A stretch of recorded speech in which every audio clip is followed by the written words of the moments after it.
생각의 상자 피처 시작합니다. 일본 정부가 한일 정상회담을 앞두고 1945년 침몰한 우키시마호 승선자 명부를 우리 정부에 전달했습니다. 일본은 그동안 공식 승선자 명단이 없을 뿐더러 일부 명단은 불에 태워졌다고 주장을 해왔습니다. 자신들 주장을 79년 만에 스스로 뒤집은 것입니다. 일본 언론인들이 올해 5월 정보 공개 청구를 하지 않았다면 지금도 일본 정부는 거짓말을 하고 있을 게 명백합니다.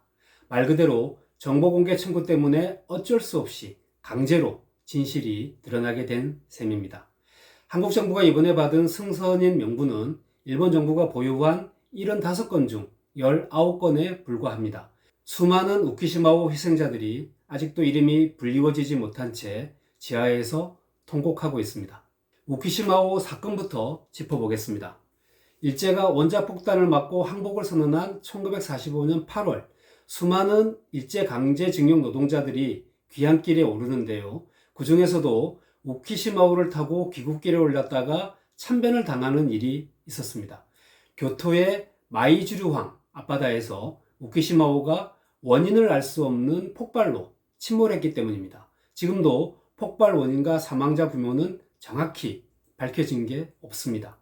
일본 공식 입장은 3,700명의 승선자 중에서 524명이 사망했다는 것입니다. 반면 생존자와 유족들은 최소 8천여 명이 탔고 이 중 3,000명 이상이 사망했다고 반박을 합니다. 그렇다면 우키시마호는 왜 폭발했을까? 일본군의 고의적인 폭침설부터 미국 해군 기뢰 충돌설까지 추측만 무성할 뿐 아직 정확한 원인이 밝혀진 게 없습니다. 일본 정부는 우키시마호가 미군 기뢰에 의해서 침몰했다고 주장을 합니다. 반면 우키시마호 생존자들은 일본군들이 부산으로 가면 무사 귀환하지 못할 수도 있다. 그래서 배를 일부러 폭발시켰다. 이렇게 주장을 합니다.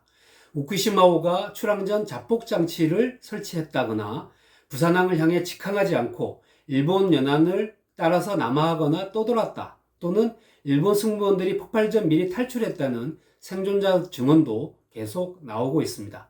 일본은 진실을 은폐하기 위해서 침몰 9년 만에 진상조사도 없이 우키시마호를 인양했습니다. 마이주르만 앞바다에는 아직까지도 사망자들의 유해가 그대로 떠돌고 있다고 합니다. 2019년에는 우키시마호 비극을 다룬 다큐멘터리 우키시마호가 영화로 제작이 됐습니다. 영화는 바다를 배경으로 수많은 곡소리가 들리는 장면으로 시작해서 조선인들이 아오모리의 군사기지를 짓기 위해서 강제 동원된 사실을 짚습니다. 또 우키시마호 승선자가 3,700명이라는 일본 주장과 달리 실제로는 8,000명이 배에 올랐다는 사실을 역사적인 기록과 함께 반박을 합니다. 일본이 우키시마호 승선자 명부의 존재를 공식 확인한 시기가 불과 3개월 전인 올해 5월입니다. 일본 후생노동성이 해군이 작성한 3가지 종류의 명부를 공개한 것인데 아오모리현 해군시설부 승선 명부 표지에는 8월 24일 승선 총원 2,429명이라고 적혀 있습니다. 명부의 직종, 성명, 생년월일, 본적지가 기록된 부분은 개인정보라고 해서 아직까지 비공개 상태입니다.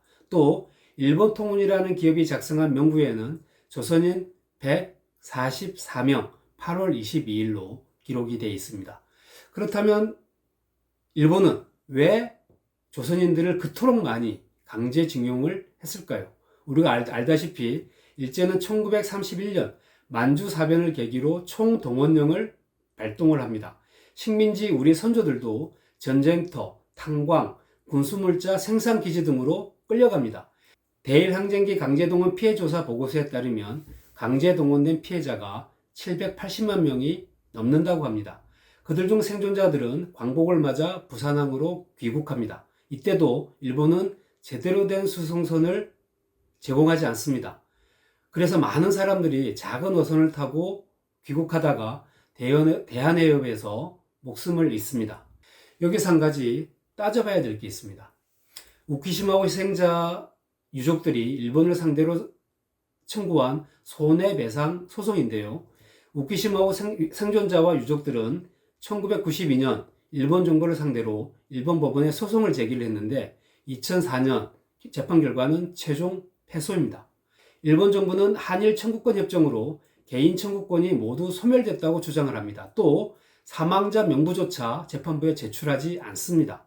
애초부터 피해자와 유족들이 이길 가능성이 전혀 없었던, 이길 수 없었던 싸움이었습니다. 반면 일본의 양심 있는 시민사회 활동가들은 손해배상 청구권이 여전히 유효하다고 주장을 합니다. 또 손해배상 열쇠는 한국 정부가 쥐고 있다. 한국 정부가 일본 정부에 우쿠시마호 사건 해결을 요구하는 것만이 일본 정부를 움직이게 할 수 있다. 그런데도 한국 정부는 한일 청구권 협정 때문에 일본 정부의 문제 해결을 요구하지 않고 있다고 오히려 한국 정부를 비판하고 있습니다. 일본 정부는 강제징용 노동자나 위안부 문제에 대해서 아직 진정한 사과를 하지 않고 있습니다. 이런 상황에서 일본이 우쿠시마호 손해배상을 할 것이라는 기대가 어찌 보면 사치일 수도 있습니다. 한편으로는 우쿠시마호 침몰 원인과 손해배상을 적극적으로 요구하지 않는 우리 정부도 할 말을 잃게 만듭니다. 한일 정부가 무관심한 사이 생존자 대부분은 이미 세상을 떠났습니다.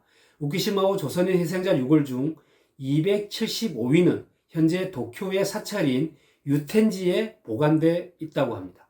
그들의 원혼은 언제쯤 고향으로 돌아올 수 있을까요? 명부 입수는 이제 시작일 뿐입니다. 아직 일본 앞바다에 수장되어 있는 유골을 발굴하고 진실을 규명하는 것은 우리 후손들이 해야 될 역사적 과제입니다. 고국으로 돌아오지 못한 원혼은 추가로 또 있습니다.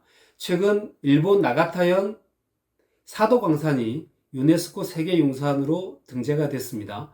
그곳에서 강제 노역하던 조선인 명부는 일본이 보관하고 있다는 사실이 확인이 됐는데도 아직 한국 정부에 그 명부가 전달되지 않았습니다.